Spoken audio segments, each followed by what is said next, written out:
Friends, क्या आपको पता है क्यों बैंक को एक minimum amount of capital maintain करना होता है? सो इसका रीजन ये है कि एक कॉन्सेप्ट है सीआरएआर का जो आरबीआई ने इंट्रोड्यूस किया है जिसका नाम है capital to risk weighted assets ratio.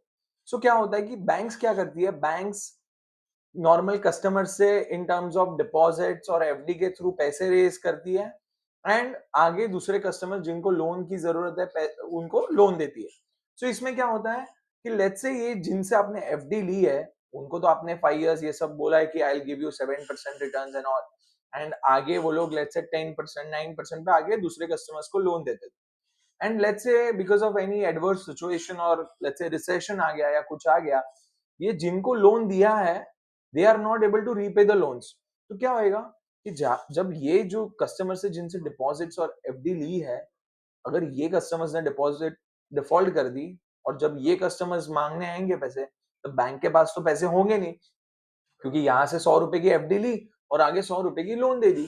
तो इसके लिए आरबीआई ने एक सीआरएआर का कॉन्सेप्ट इंट्रोड्यूस किया है। तो आरबीआई बोलता है कि जब आप आगे कस्टमर को 100 रुपीज देते हो तो पूरा का पूरा पैसा आपको ये जो एफडी से 100 आया उससे नहीं देना है। 15 रुपीज आपको आपके खुद के जेब से देना है और बाकी का 85 रुपीज जो है वो ये आप एफडी और अदर सोर्स ऑफ फंड जिससे आप रेस करें वो यूज कर सकते हो।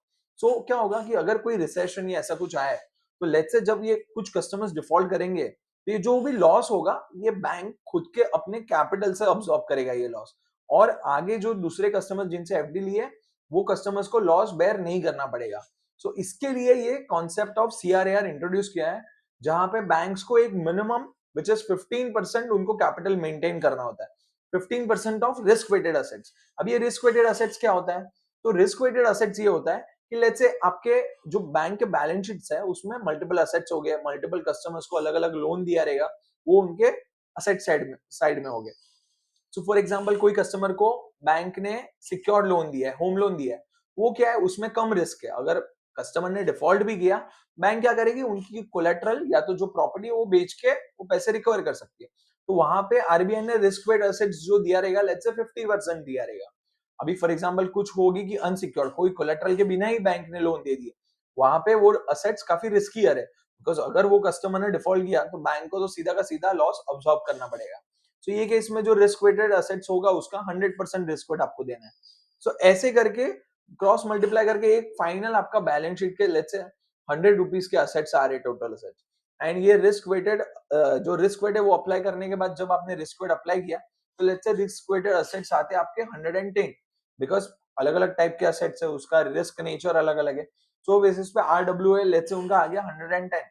अभी बैंक को जो कैपिटल मेंटेन करना है वो 110 का 15% मेंटेन करना है। सो ये कॉन्सेप्ट है सीआरएआर का। Thank you.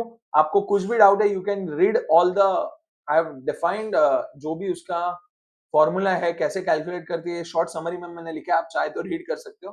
बट एनीवे मैंने आपको शॉर्ट में समझा दिया है कि ये सीआरएआर क्यों होता है और क्यों ये काफी एक इंपॉर्टेंट फैक्टर है फाइनेंशियल इंडस्ट्री में। Thank you.